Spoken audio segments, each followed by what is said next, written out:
பிரதமர் நரேந்திர மோடியுடன் வங்கதேச இடைக்கால அரசின் தலைவர் முகமது யூனுஸ் தொலைபேசியில் பேச்சு.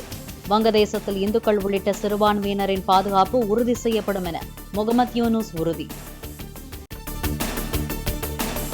ஜம்மு காஷ்மீரில் மொத்தமுள்ள 90 தொகுதிகளுக்கு 3 கட்டங்களாக நடைபெறும் சட்டமன்ற தேர்தல் செப்டம்பர் 18, 25 மற்றும் அக்டோபர் 1ஆம் தேதி வாக்குப்பதிவு நடைபெறும் என தலைமை தேர்தல் ஆணையர் அறிவிப்பு. ஹரியானா மாநிலத்தில் அக்டோபர் 1ஆம் தேதியன்று ஒரே கட்டமாக சட்டமன்ற தேர்தல். அக்டோபர் 4ஆம் தேதி வாக்கு எண்ணிக்கை நடைபெறும் என அறிவிப்பு. EOS 8 புவி கண்காணிப்பு செயற்கைக்கோளுடன் விண்ணில் வெற்றிகரமாக பாய்ந்தது SSLV-D3 ராக்கெட். மண்ணின் ஈரப்பதம், நீர்நிலைகளை கண்டறிதல், கடல் மேல்பரப்பு காற்றின் செயல்பாடுகளை EOS 8 செயற்கைக்கோள் ஆராயும். தூத்துக்குடி அருகே குலசேகரப்பட்டினத்தில் ராக்கெட் ஏவுதளம் அமைக்கும் பணி 2 ஆண்டுகளில் நிறைவடையும்.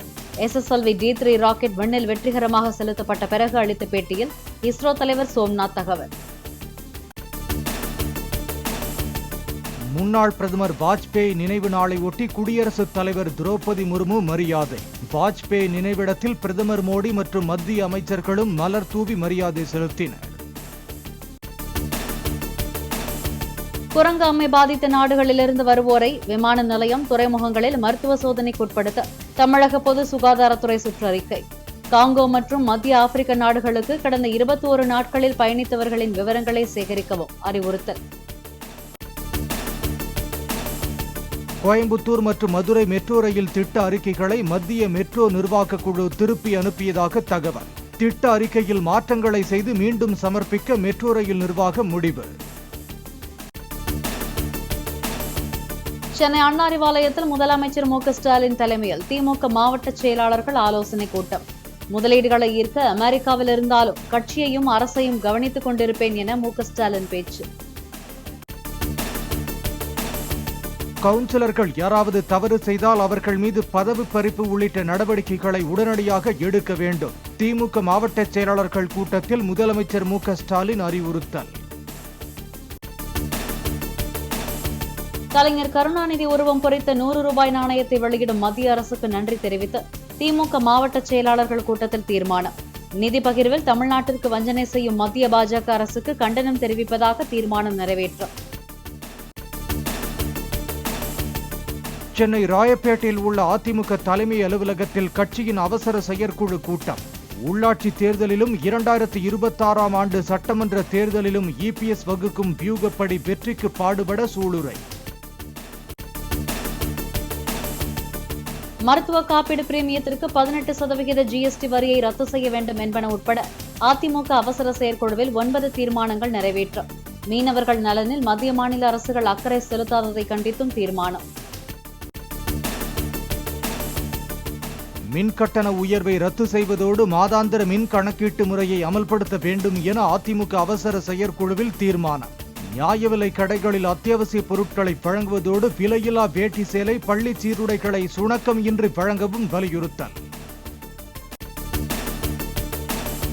அத்திக்கடவு அவிநாசி திட்டத்தை நாளை முதலமைச்சர் தொடங்கி வைக்கப் போவதாக வெளியான அறிவிப்புக்கு அண்ணாமலை வரவேற்பு. திட்டத்திற்காக குழாய் பதிக்க நிலம் கொடுத்த விவசாயிகளுக்கான இழப்பீடு நிதி குறித்து உடனடியாக அறிவிக்கப்பட வேண்டும் எனவும் வலியுறுத்தல். கொல்கத்தாவில் பெண் மருத்துவர் பாலியல் வன்கொடுமை செய்து கொல்லப்பட்ட வழக்கில் RG கர் மருத்துவமனை மருத்துவர்கள் 4 பேருக்கு CBI சம்மன். சாட்சியங்களை கலைக்கும் முயற்சியில் மருத்துவமனை மீது தாக்குதல் நடத்தப்பட்டது தொடர்பாக 19 பேரை கைது செய்து போலீசார் விசாரணை. கொல்கத்தாவில் பெண் மருத்துவர் கொலை சம்பவத்தை கண்டித்து நாடு முழுவதும் நாளை மருத்துவர்கள் வேலை நிறுத்தம் அறிவிப்பு. நோயாளிகளுக்கு பாதிப்பு ஏதும் ஏற்படாத வகையில் செயல்படுமாறு அரசு மற்றும் தனியார் மருத்துவர்களுக்கு தமிழ்நாடு மருத்துவத்துறை இயக்ககம் அறிவுறுத்தல். மருத்துவர்கள், மருத்துவ பணியாளர்கள் மீது தாக்குதல் நடத்தினால் காவல்துறையில் புகார் அளித்து 6 மணி நேரத்திற்குள் வழக்கு பதிவு செய்யப்பட வேண்டும். மீறினால் மருத்துவமனை நிர்வாகங்களே பொறுப்பு என மத்திய சுகாதாரத்துறை அமைச்சகம் உத்தரவு. தென்காசி, திருநெல்வேலி, கன்னியாகுமரி ஆகிய மாவட்டங்களில் நாளை ஓரிரு இடங்களில் மிக கனமழை பெய்யக்கூடும். நீலகிரி, கோயம்புத்தூர், திருப்பூர், திண்டுக்கல் உள்ளிட்ட 8 மாவட்டங்களில் நாளை ஓரிரு இடங்களில் கனமழைக்கு வாய்ப்பிருப்பதாக வானிலை மையம் தகவல். மத்திய அரசின் 2022ஆம் ஆண்டுக்கான தேசிய திரைப்பட விருதுகள் அறிவிப்பு. சிறந்த தமிழ் திரைப்படமாக பொன்னியின் செல்வன் முதல் பாகம் தேர்வு. பொன்னியின் செல்வன் படத்திற்காக சிறந்த பின்னணி இசையமைப்பாளர் விருது AR ரஹ்மானுக்கு அறிவிப்பு. பிரம்மாஸ்திரா முதல் பாகத்தின் படத்திற்கு இசையமைத்த பிரீத்தம் சிறந்த இசையமைப்பாளராக தேர்வு. சிறந்த பொழுதுபோக்கு திரைப்படமாக கன்னட படமான காந்தாரா தேர்வு. சிறந்த நடிகருக்கான விருது காந்தாரா படத்தில் நடித்த ரிஷப் ஷெட்டிக்கு அறிவிப்பு. சிறந்த கன்னட திரைப்படத்திற்கான தேசிய விருதை வென்றது KGF 2. சிறந்த சண்டை காட்சிக்கான விருதுக்கு KGF 2 படத்திற்காக தமிழகத்தைச் சேர்ந்த அன்பு, அறிவு ஆகியோர் தேர்வு. ஆம்ஸ்டாங் கொலை வழக்கில் கைது செய்யப்பட்டு போலீஸ் காவலில் உள்ள தாதா நாகேந்திரன் விசாரணைக்கு ஒத்துழைக்க மறுப்பதாக தகவல்.